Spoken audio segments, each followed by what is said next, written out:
cyber resilience engineering framework guides us to implement cyber resilience systems.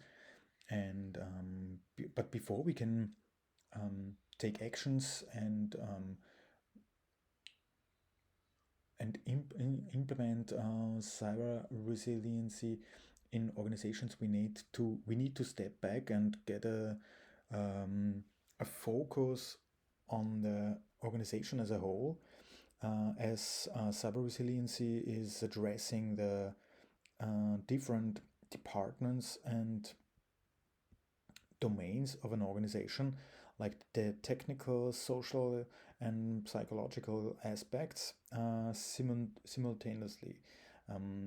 There are 5 dimensions of resilience in an organization, and we are going to focus each single one of these dimensions individually. So let's start with the dynamic aspect of resilience.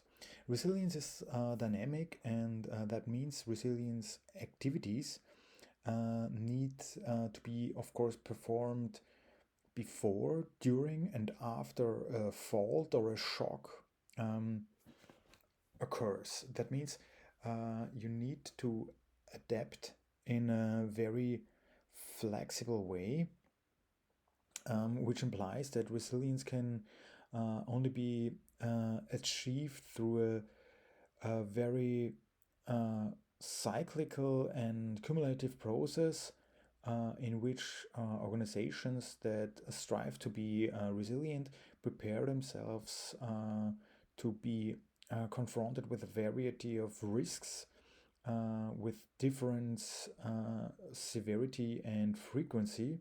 And these organizations need to deploy protective technologies and policies before they get attacked in the best case, and implement some detection and response protocols that can facilitate the continuity of their organization's operations, and finally are able to adapt their systems and procedures to absorb the lessons learned after the incident. So that these 3 phases, like before, during, and after a shock, unfold unfortunately at a very different tempo. These can be seen in weeks, months, or they can also be reduced to minutes or hours after the detection and response phases. Each single phase produces a myriad of different decisions that need to be taken in the organizations. And as a consequence, these different decisions need to be, or these different decisions unfold in terms of bifurcations. And bifurcation can be defined as a very crucial point where a possible path can be selected from one or more options, or for 2 or more options, consisting of each choice which produces some consequences that in turn produce a new set of paths that can improve or impair the situation that is currently being managed. In other words, bifurcation is a moment at high uncertainty, where the situation can get out of control and that cannot be restored afterwards based on some innocuous decisions. In crisis management, bifurcations and their outcomes are frequently represented as a collapsed ladder. So when we take a look at this graph, we have an incident, and before this incident on the left, in red, optimally we managed to prepare and we prepare for this incident. After this incident happens, we have a planned response, which includes some immediate incident response or unfolds some business continuity plans. If that fails, we need to change the tactics and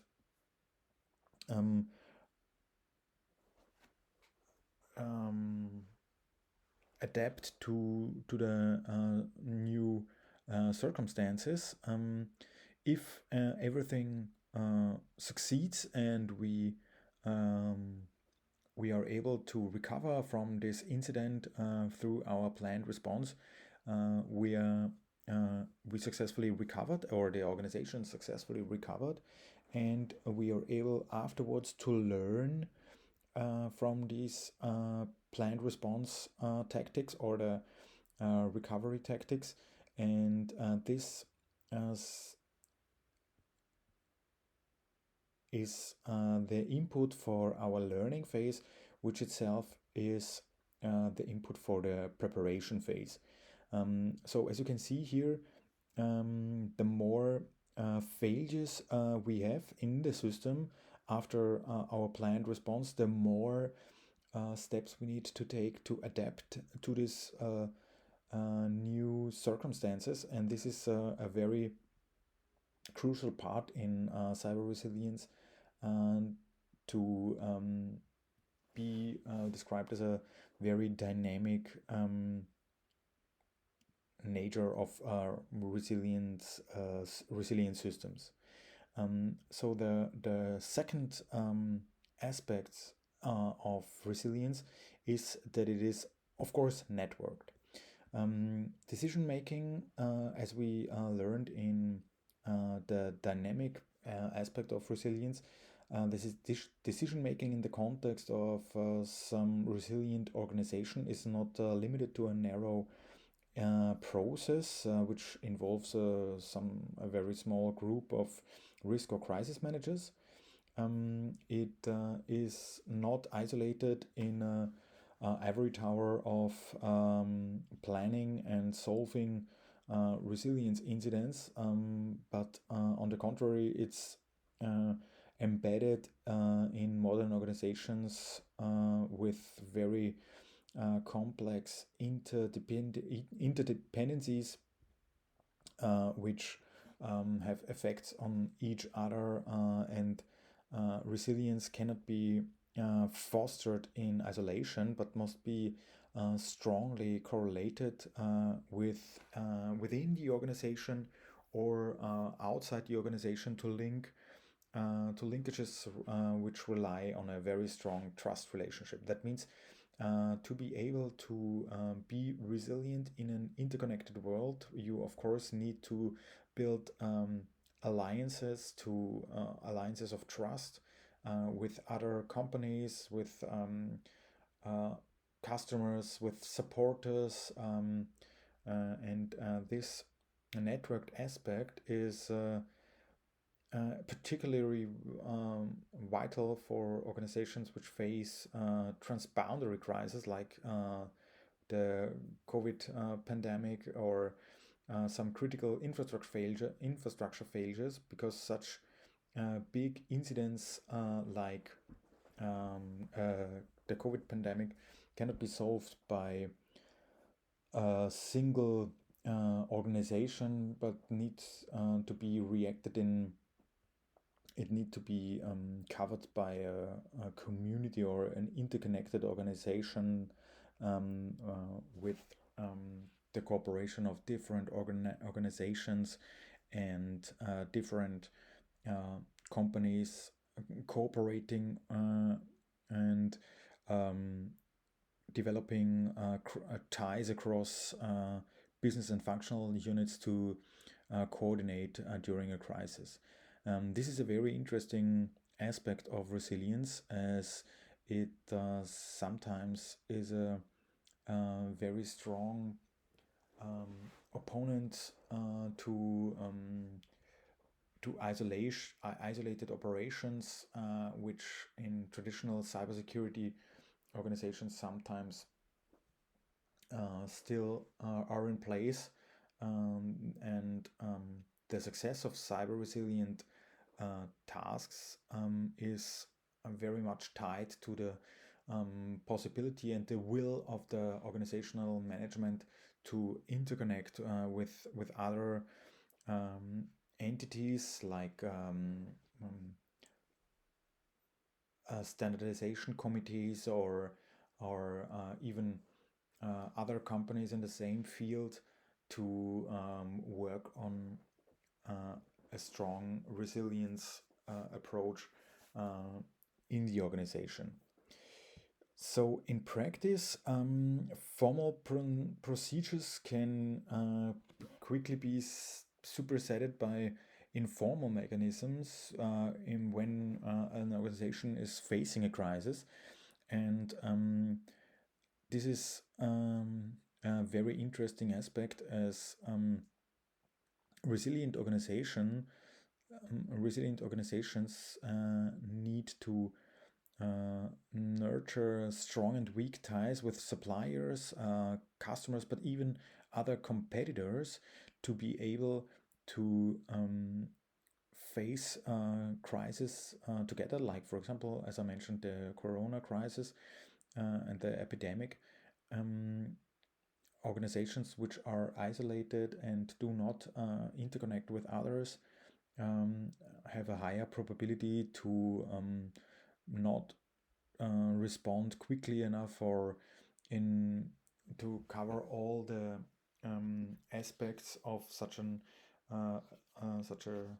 global crisis, and therefore strong ties with other partners or entities in the organization network is of vital importance for resilient organizations.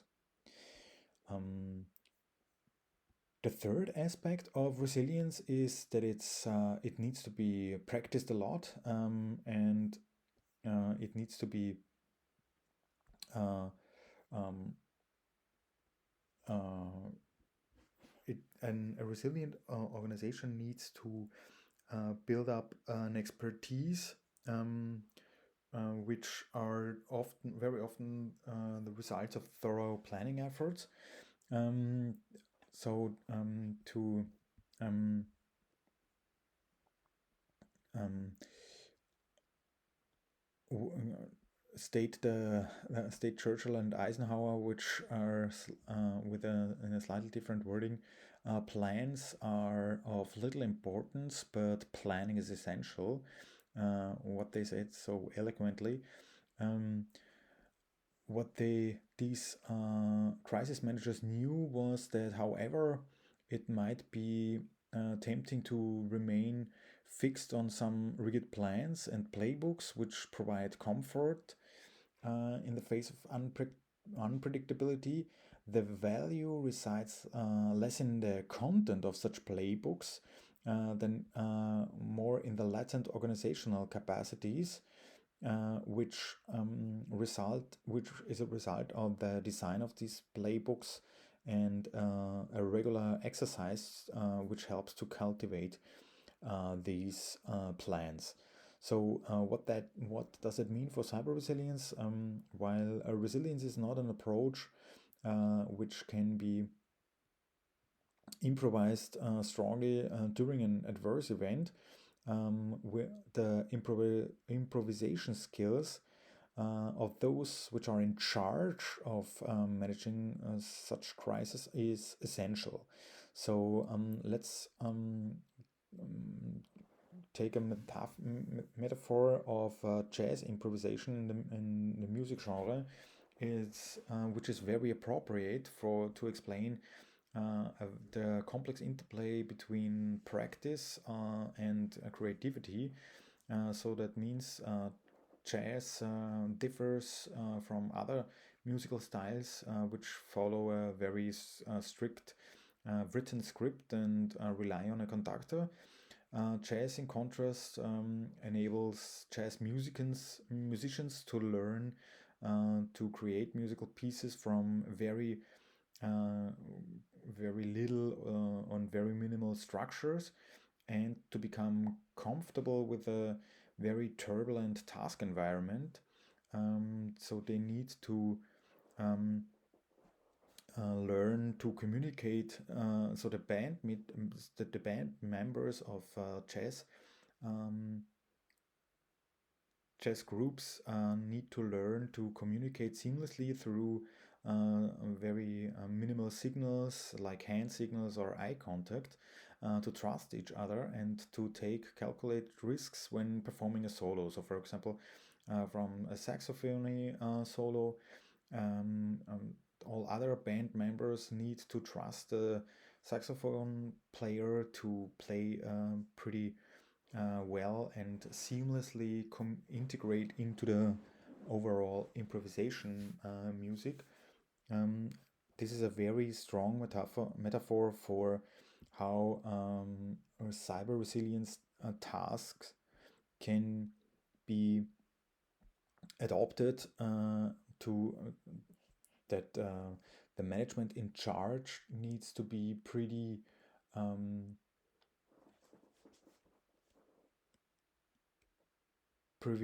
needs to have pretty good improvisational skills to be able to improvise during a crisis which might uh, occur, and might have no playbooks available as the crisis is too big to be planned. So the organization itself needs to somehow um, withstand this crisis by conforming to um, the improvisation, or by basing the improvisational skills of the team which is in charge.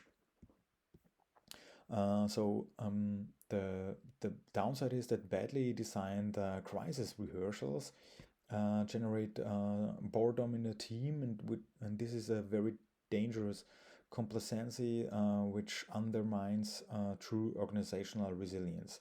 So people in charge, or the team in charge for cyber resilience, needs to be absolutely aware of the improvisational skills of the cybersecurity professionals, because the too rigid plans of cybersecurity scripts lead to boredom, and this undermines the inherent organizational resilience of cyber resilience, which is a very bad practice and should be avoided. So another aspect of resilience is that it is adaptive, which means which means organizations need to be flexible to be able to quickly reallocate resources, and to be better prepared to face unexpected hazards like global crisis. How can such flexibility can be achieved in resilient organizations? Easily through redundancy, which means in terms of cybersecurity that multiple protected instances of, for example, are installed of critical resources like information and services, and that the second aspect is diversity, which adapted to cybersecurity means that the cybersecurity team or the IT in general uses a heterogeneous set of technologies to minimize the impact of attacks, because when the organization, the cybersecurity the IT of an organization, of a resilient organization, consists of a heterogeneous set of technologies, the impact of attacks can be minimized, and forces adversaries to attack multiple different types of technologies, which is very good, a good outcome of diverse technologies.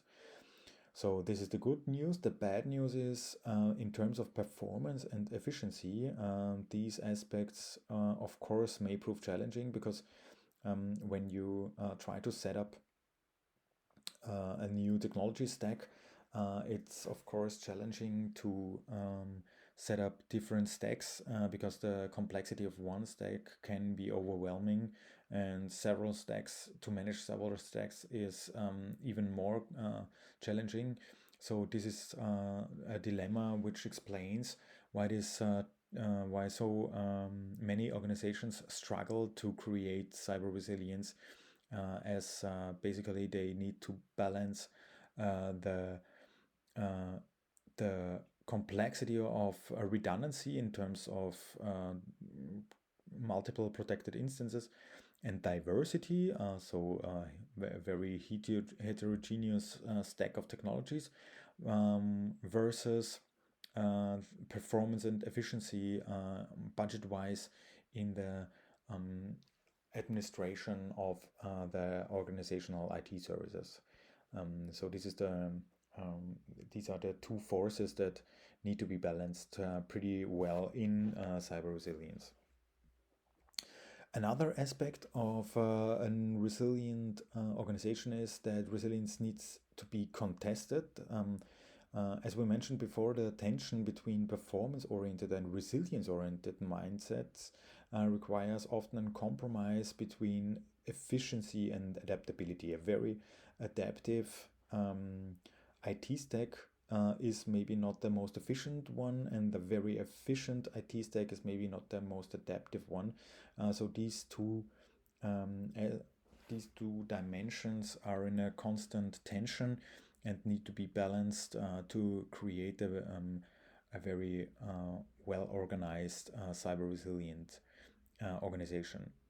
Um, Interestingly, cyber professionals were interviewed in 2017. What's the lack? So what's the main hurdle to implement cyber resilience? And more than 60% answered that it's a lack of adequate investments, which of course is a very strong sign that companies struggle to implement cyber resilience um, due to budget constraints.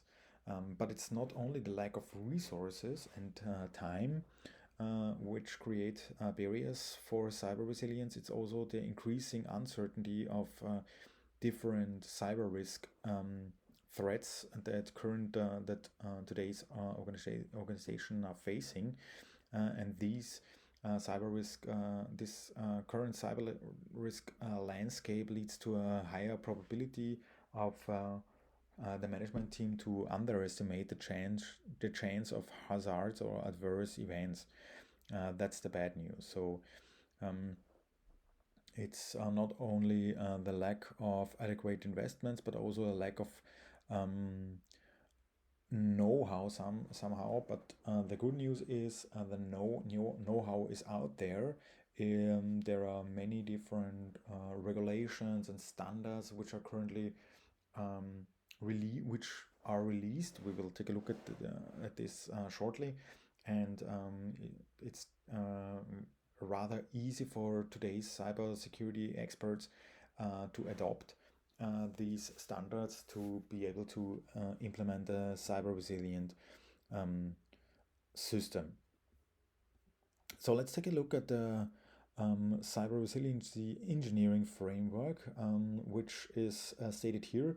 You have as mentioned previously in my introduction, there is the risk management strategy, which pretty much is organized or is implemented at an organizational level and defines the mission and business process levels and the system level.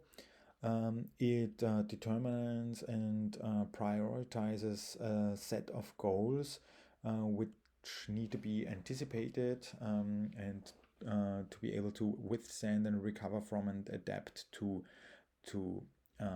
cyber security events. These goals define objectives which are which the cybersecurity or cyber resilient organization needs to understand to prevent and avoid different cybersecurity attacks. And These objectives, from a very generic level and a very high level approach, lead to techniques which can be implemented, which is the how part in this cyber resiliency framework. And these techniques lead to approaches which are also designed by strategic design principles, and these strategic design principles prioritize a set of structural design principles, which on the other side lead to approaches and lead and select and prioritize techniques to apply these cyber resilience activities to make an organization resilient against cyber attacks, or in general to establish a cyber resilient organization. Let's step ahead and take a look at the institutionalization of cyber resilience. We covered the general principles of organizational resilience and are now able to derive three institutional approaches to define cyber resilience, because cyber resilience in practice is very hard to really get your head around. And so we applied different approaches to identify cyber resilience. So the first approach is to how cyber resilience is marketed. Then which standards, the second is which standards are out there, and the third is how cyber resilience is regulated. The first one is marketing, and we took a look at cyber resilience, how cyber resilience initiatives were marketed during 2013 and 2018. Companies in different domains like consulting services or certification services or insurance and banks released different marketing materials to claim cyber resilience as the future of cybersecurity. And from all of the observed reports, interestingly, less than a half provided a definition of what cyber resilience entails in detail. So the report we analyzed identified 12 elements of cyber resilience, which are here listed in order of decreasing frequency, which were identified in these reports. So the most prominent one above all others was shared responsibility. As we already mentioned, cyber resilience is very important in terms of interconnected with other organizations and suppliers and customers. A cyber resilient organization needs to establish strong ties of trust with even competitors and other entities in the field to be able to respond to global crisis and to hazards. And because of cyber resilience tackles problems which are beyond the scope of single organizations and only can be responded accordingly in a very connected way to act against these incidents.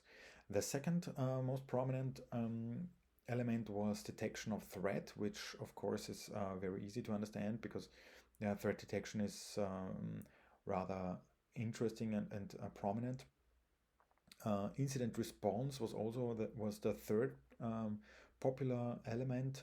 Prevention as a classic cyber security approach is a very technical approach. Risk mapping is also an interesting holistic view of the organization, that the risks which are identified through maybe risk management need to be mapped to concrete cyber resilience actions. And the sixth most prominent element was a recovery. And as number 7, the network capacity as well is also extremely relevant, and again proves that the networked aspect of cyber resilient organization is of vital importance. As we already mentioned, development of crisis scenarios to be need to be practiced, and to have scenarios which can be practiced by cybersecurity professionals is extremely important. The same aspect is covered in number 9, which is simulations, and the adoption and digital forensics is all falls into the aspect of prevention and recovery, and then insurance as a last frequent element. The second part is standardizing cyber resilience activities and elements. There are two dominant standardization committees out there, which is the ISO 27000 series and the NIST cybersecurity framework. Although the ISO 27000 series, which does not explicitly include resilience, it recommends many different measures which contribute to the overall cyber resilience of an organization, which is a very interesting aspect.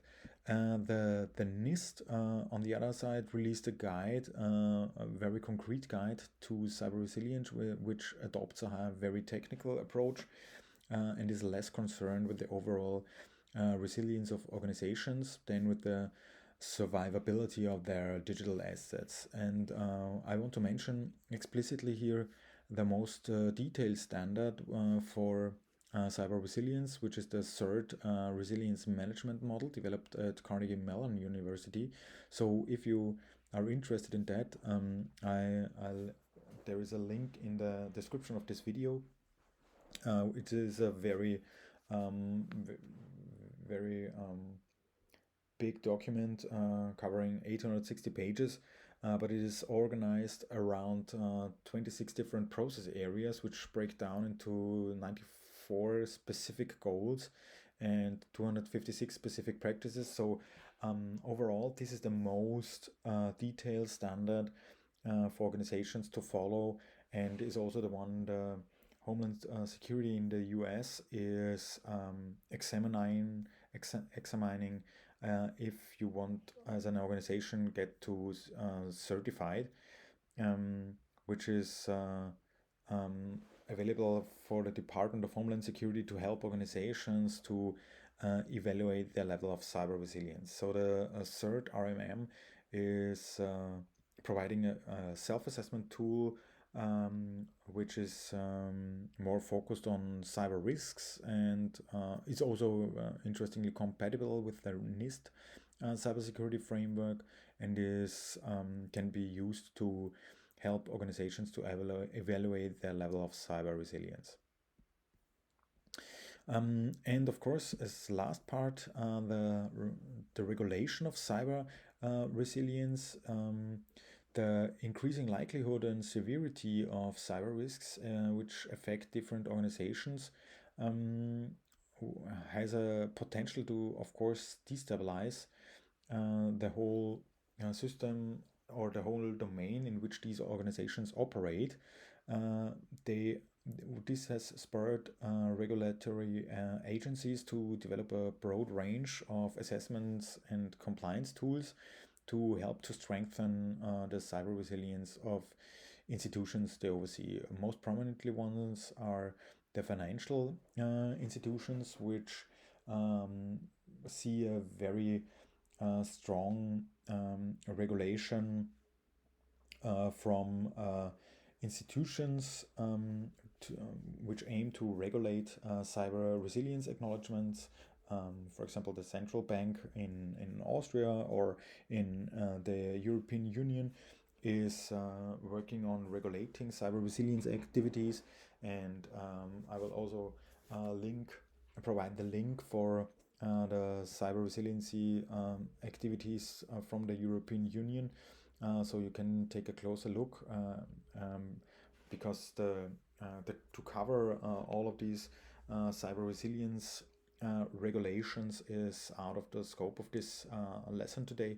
But I hope that I led the way, that I provide enough information for you to have to get to further information if you are interested in that.